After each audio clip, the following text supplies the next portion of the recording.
Welcome to our Take Me Home Huey Zoom talk. And my name's Holly Shaffner, and I'm going to be hosting today's discussion. Our special guests today are U.S. Army pilots Denny Scoville and Greg McNeil, who both served in Vietnam. Welcome to both of you, and thank you both for your service.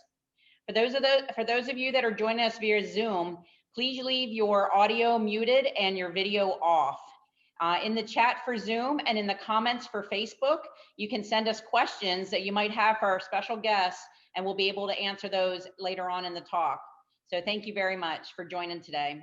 Before we start our discussion, I just want to take a few moments to introduce our pilots. First, we have Greg McNeil. Greg joined the U.S. Army through the Army's Warrant Officer Flight School program. He served in 2 different types of helicopters during Vietnam, and he flew over 300 combat missions. Next, we have Denny Scoville. Denny joined the Army out of college through the Army's ROTC flight program. He received orders to Vietnam, flew various types of helicopters and fixed-wing aircraft, and he was an aircraft commander. Denny medically retired after being shut down after 3 times. What's interesting about both of these pilots is that they served in the same unit, but during different times. Both are highly decorated for their actions in Vietnam, and both are part of the local Distinguished Flying Cross Society. So thank you, gentlemen, for joining us today. So let's get started. You're both helicopter pilots. Tell us a little bit about how you got into Vietnam. And Greg, if you want to start with that question. Well, I entered the warrant officer candidate program right out of college, and as I believe the class that I got into was the largest at that time, the largest flight class that the Army had ever put together. I think there was 300 folks in that. And upon graduation from flight school, we were given our wings, and I went to Fort Knox, Kentucky to form up a new unit called the 3rd of the 17th Air Cavalry Regiment. After we got formed up and did a little practicing in country, we were off to Vietnam, and that would have been about October 1967. Great, thank you. And Denny, how about you? How do you find your way to Vietnam? Interestingly, I was a student at the University of Wisconsin, a land-grant university, and ROTC was mandatory for all physically fit males at land-grant universities. So I was in ROTC for 2 years, and then I took the application for flight indoctrination program to get fixed-wing training through the ROTC program. They were looking in the evaluations for people that had multiple items of personal traits, such as riding motorcycles, driving too fast for conditions, speeding tickets, all of that, and automobile accidents, and I scored in all of those, and I thought I'm never going to get in, but it turns out that's what they were looking for. So I graduated in June of '67. The day I graduated, I went and got my commission. After my commission, I was handed my orders to Vietnam, temporary duty flight school. And so I ended up going through the Fort Knox, and then down to Walters, and then over to Hunter Armory Airfield for advanced training, and then directly to Vietnam. Great, thanks for sharing that with us. So our book is being launched on March 29th, and in talking to many of the veterans and the historians who helped out with the book, all of your fellow veterans and some of these historians, they raved about the skills and the heroism that the pilots had in Vietnam.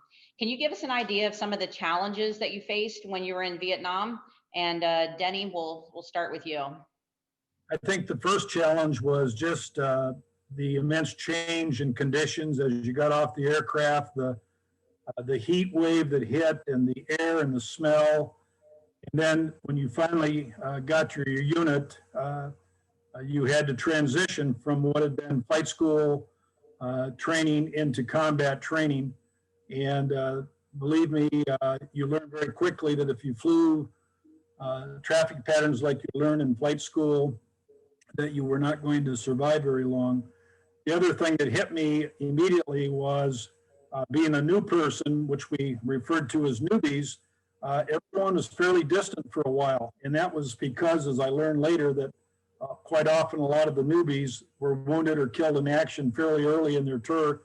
And people didn't want to get close to you until they thought you'd kind of learned how to survive. And that was, there was some loneliness there for a while until you finally were accepted by performing under combat conditions. Wow, thank you for that. And Greg, what about you? What are some of the challenges that you had when you first got to Vietnam? Well, when we first got to Vietnam, we got there as a unit. So I was already with people that were my buddies that had been flying with them in the States. We unloaded all of our equipment off a ship. And so I would agree with Denny that the first thing that gets you is the weather. And when you start flying, the density altitude was a real problem. The hot weather, the aircraft doesn't perform as well. You don't get the lift. And then I would say the transition, building your own hooches, tents, or whatever, and getting ready to at least go out and get some in-country training there in Vietnam. That was a pretty interesting transition. I guess that's the way to put it. A lot of funny things happened to you at that time, but you learn. And I didn't have to get acclimated, or they to myself as Denny had to, because I was already there in country with folks that I had been with for 6 months. I've got a few more questions here, and then we really want to open it up to the audience. So if you haven't already submitted a question, feel free to submit a question via Zoom on the chat. To access your chat box, you just roll your mouse over the chat windows down on the bottom, and it'll pull up a chat window for you to ask a question. And on Facebook Live, you can just type your question into the comment section, and we'll get to you. So you were ordered directly into a combat zone. Can you tell us what was going through your mind as soon as you stepped into this combat zone? And in the military, there's this term that we call the pucker factor. And Greg, I know that you're quoted in chapter 2 of our book. Can you explain a little bit, like, what does that mean to have a pucker factor, and what makes it be a high pucker factor? Well, yeah, the first few flights that I went on with a different unit, we got sent out to different units just to get some feel for the countryside. The first few flights were rather uneventful, and I was becoming very comfortable with the notion of flying. I would have been what we called Peter Pilot. The aircraft commander would be the senior person there. But the pucker factor really came into effect when we got into our first, actually it was our first mission, and we got into a very hot LZ, a lot of things flying around in the air that shouldn't have been. And I noticed that my rear end got a little tight, and I kind of grabbed a piece of the seat with my rear end, and we affectionately called that the pucker factor. That seemed to be a term that was flying around Vietnam quite a bit. Okay. And Denny, I'm sure that you have probably 100 stories that you could tell us. Do you have one in mind that made your pucker factor go up pretty high?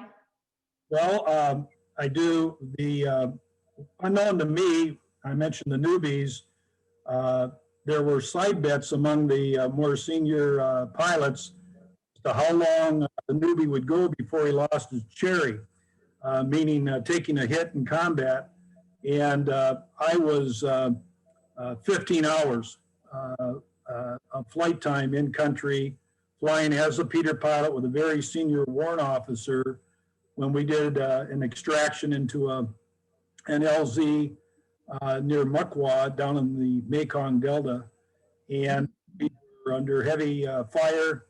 There was a lot of smoke, a lot of heavy dust. Visibility was very bad, but we were able with 3 aircraft to get all of the ground personnel evacuated. And we were able to get out, took some hits in the aircraft. And when we got back that night, I was toasted and roasted because the winter, they had a pool, and so I ended up having to buy drinks for everybody, even knowing that I was in the pool at that time.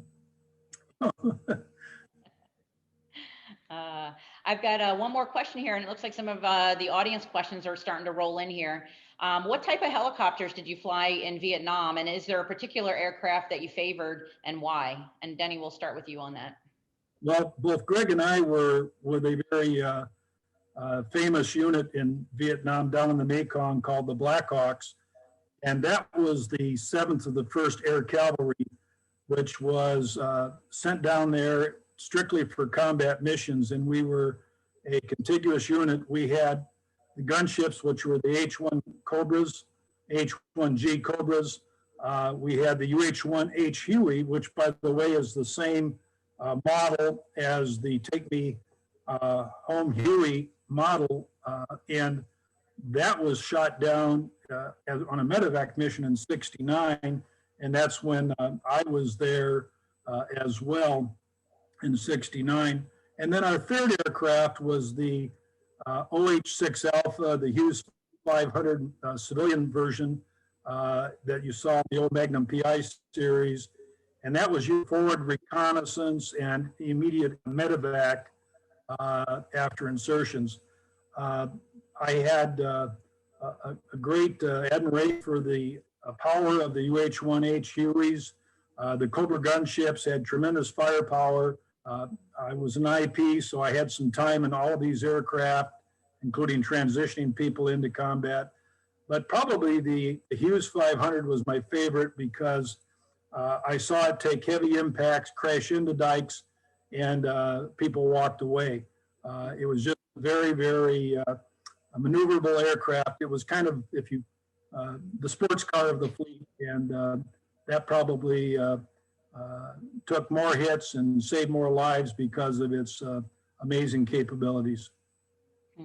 Thank you for that. And Greg, what about you? What types of aircraft did you fly in, and did you have a favorite one, and why?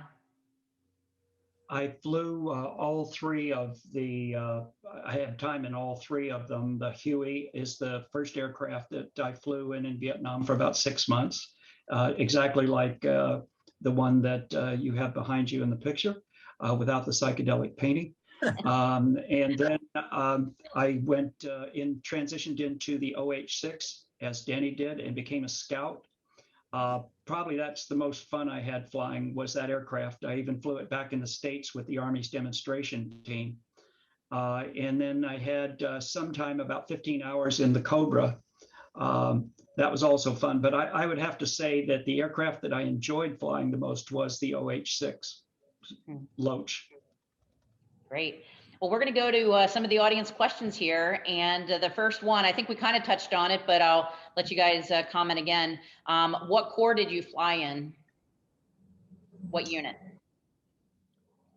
I flew I mentioned it. Oh, I'm sorry. Which one did you start? Oh, go ahead, Greg. I flew in 3 Corps and 4 Corps. And I came over with the 3rd of the 17th Air Cavalry, and then what had got reassigned to the 7th of the 1st Air Cavalry in 4 Corps. And Denny?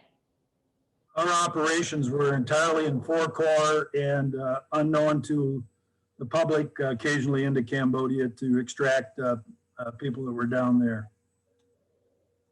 Okay.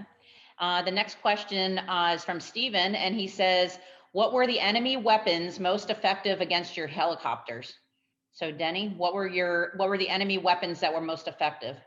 Well, because of it depended on which mission you were in, but for the Hueys coming into a landing zone, quite often automatic machine gun fire would open up. B-40 rockets, which were shoulder fired rockets, took out aft.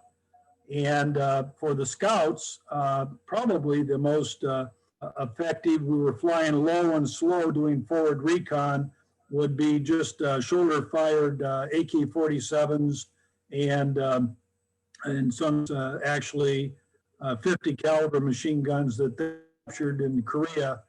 We ended up recovering some of those as well that had been used against us, our own 50 calibers that the Chinese had turned over to the Vietnamese. The Cobra, they came in firepower, but they took a lot of machine gun fire, and a lot of them were shot down by B-40 rockets as well, particularly when they're within 4 or yards of the ground. And Greg, was that the same in your experience as well?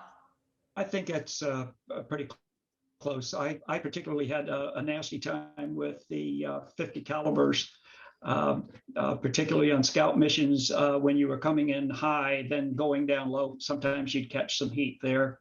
We've got a few pictures of holes from those in the aircraft. So we have a technical question coming up here. Christian from Facebook says, thank you for your service to the both of you. And the technical question is, how strong is a Huey's vibration? What is it compared to someone who has never flown in one? So Greg, how strong is that Huey vibration? If you've never flown in one, and particularly if you've not been in any helicopter, you would notice it a lot. It does have a heavy vibration. It's something you get used to pretty quickly, but it's nothing like a fixed wing aircraft. So if you haven't been in one, it might scare you a bit. Denny, anything else on that, on the vibration on the Huey? No, I think that's very accurate. Okay. Another question here is from Alan. Alan says, didn't they purge your unit 317 on arrival in RVN combat experience and DROS? I was with 187th AHC and the 120th in Saigon. So did they purge your unit? That would be the 3rd of the 17th they're asking. I'm not aware of the word purge the unit. So, but we did, all of us went out into country with different units to get our in-country training, but we all came back together. And for the time that I was there, I left in 68. The 3rd of the 17th, as far as I know, was still together. I just talked to my co-pilot about 4 or 5 days ago, and you know, he talked about continuing on with the 3rd of the 17th, at least for my tour. I don't know what happened after that. Denny, did you know anything about that? No, that would have been before me. Okay. The next question here is from Richard, and Richard says, do the images on the Take Me Home Huey sculpture number 174 provide any thoughts of Vietnam for you? So as you look at this beautiful sculpture, you know, we have the print right here behind me. Do they, Greg, I know you've been a friend of the project for a while. What was your thoughts when you first saw the beautiful drawings and the paintings on number 174? Well, I'll tell you, the minute I saw it, the first time I saw the aircraft, I thought of all the things that were going on back here in the United States. All the different colors, the wild things on the aircraft and everything. And it didn't remind me of Vietnam. It reminded me of what it was like when I came back home. And Denny, I know you probably haven't had a chance to actually see the sculpture yourself, but I know you've done a real good job of looking through the website and seeing it. Does the sculpture provide any thoughts for you? Yes, I think what hit me the most was actually identified by the artist, and that is the hanging scrap in the cargo area of pieces from wreckages. And the metaphor is really a transition to the lost and broken lives that resulted from war. And that brought tears to my eyes. And I think it has significant meaning for people that had experiences getting in and out of hard areas with helicopter lifts and evacuations. We have a question here and a comment from Tay Kim, and it says 7th Cavalry Gary Owen, if I recall, was the first commander by Colonel Hal Moore, made famous by his book We Were Soldiers Once and Young, followed by a movie called We Were Soldiers. What are your thoughts after reading the book or seeing the movie? Have either of you seen the movie or read the book? Both. I'll let Greg go first if he wants. That's fine. I have not, so I couldn't comment on that. I actually had, after the book came out, a mutual friend put me in touch with Hal Moore. He was living, as I recall, in Colorado at the time, and after talking, he said, well, if you come out to Colorado, I'd sure like to have you stop by. And unfortunately, I didn't get that opportunity before he passed. But you think from the helicopter standpoint, what happened in that horrific battle and all the casualties they took, the thing that's amazing to me about Vietnam in retrospect is how many people were wounded and normally would not have survived, but for the fact of the willingness of pilots to go in under any and all costs to get the people out and to extract them. Both Greg and I have been involved in medevac missions, and you're not thinking about yourself, you're thinking about saving a fellow American and trying to save their lives. And that movie, I think, exemplified the courage and the importance of the helicopter in the most supreme mission, and that is trying to bring people out and save their lives. I can't say enough about the nurses and the doctors, having been in hospitals for in and out for over 9 months. And to me, those nurses have never gotten the credit that they deserve, and think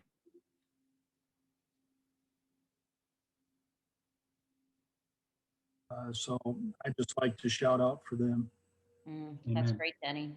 Thank you. I'm sure, Greg, I'm sure you have some of the same thoughts as well. Absolutely. Yeah. Great folks. We did a lot of work during Tet down at Cu Chi with the MASH units down there, and they were terrific. And I know on our first mission, where the first aircraft got literally blown up in front of our face, and we got those guys with horrific wounds back in and got them to the hospital, to the field hospital, and those people just worked miracles. They really there wasn't anybody that didn't appreciate them, for sure. And the people that did the medevac work, unbelievable. Wow. Denny, you were getting ready to share a story there. You were talking about the Americans that you're evacuating, and those are really truly your brothers that you're evacuating. Do you have some rewarding or some very positive memories that you can share with us? Like one particular mission where it came out on a positive note? I have probably, for me, the most rewarding moment of my service in Vietnam was when I came on an area that some American soldiers were pinned down, heavy attack from a tree line, and one of their forward observers had been wounded. And they had to break off. So I volunteered to go in to extract the what we call the Uniform Sierra US. And we couldn't land because of the water, but we were able to hover, and my observer got out on a skid, and they lifted the wounded victim up into the back of our Loach aircraft, and we then took off heading for Can Tho to a Navy medical facility. And I had taken some hits in the aircraft, but I hoped that I could make it. And I didn't go to altitude. I stayed low level, and I asked for an escort aircraft above to give me guidance and direction. And as I got to Can Tho, it was a major airfield with multiple runways. And I called to the tower indicating that I had a severely wounded Uniform Sierra and requested a direct vector right across the airport runways to the landing field for the MASH facility on the other side of the runways. And they shut down all of the traffic.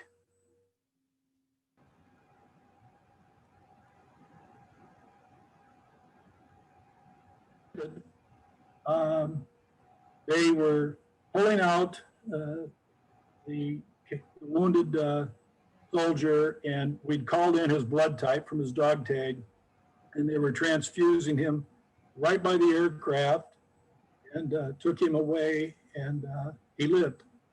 And for me, I think that was probably the most defining moment. We saved this man, given tremendous efforts, and I was very thankful that the aircraft stayed in the air. Wow, thank you for that. Thank you for sharing that, Denny. Greg, did you have a, particular positive or memorable moment that that you want to share with us too? Well, I've had from the very first mission that we went on right through my career, a lot of very positive moments, but most of them revolved around saving somebody's life or, getting them out of a tight situation. When I first transitioned over to the 7th of the 1st, they were doing some in-country training up in 3-Corps area, even though they were a 4-Corps unit. And at one time, I was leading a team out to 3-Corps just to do what we called snooping and pooping, just looking for trouble spots. And on one of those, we were on our way back to Zion, which is where the 7th of the 1st originally set up when they got in country. I got a call from somebody that there was a small unit, probably a small company that was surrounded by a battalion of bad guys, and they had some wounded, and could anybody get in there? It was very tough. Long story short, I was flying a Loach. It's a small aircraft, and they had a very small opening, and they popped smoke. We had to hover down about 100 feet. And I had to get the crew chief out on the skid so he could watch my tail rotor, that I wasn't taking limbs of trees and so forth, and then we would crash. But we got down in there. We got low enough. The bullets were still flying. You could see tracers everywhere, but they kept that area clear for us. We got a guy on board. And I later found out when we got him back to the field hospital at Tain that, in fact, it had saved his life. So that's just one of many that all of us, I'm sure, could tell, but that one really stuck out for me. Wow, thank you very much for sharing that. And it's interesting that you said your crew chief. There was a comment here that Bob's asking, and he wants to ask you pilots, are there any comments that you have regarding crew chiefs and gunners that should be acknowledged? Absolutely. Wonderful guys. Stuck their neck out all the time to try to keep us safe up in the cockpit. But they had the same heart that all of us did, and just terrific guys to work with. They kept the aircraft flying when you wouldn't have thought they could, and the gunners were just top notch. And Denny, what about you with the crew chiefs and the gunners?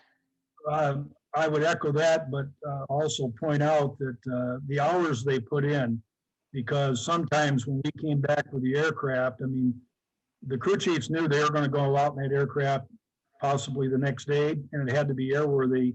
And so as exhausted as we were, having been out there sometimes for, 12 hours, not flying all the time, but, at staging areas, they had the duties of coordinating with maintenance on repairs of the aircraft.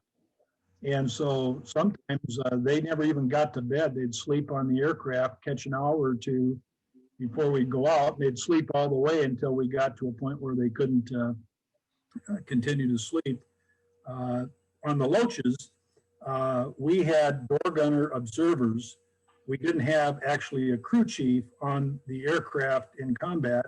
We had a staging area where we had maintenance crew chief personnel available. So if something happened, we could go back to the staging area, usually about maybe a 15 to maximum 30-minute flight for us. And they had refueling bladders there and security.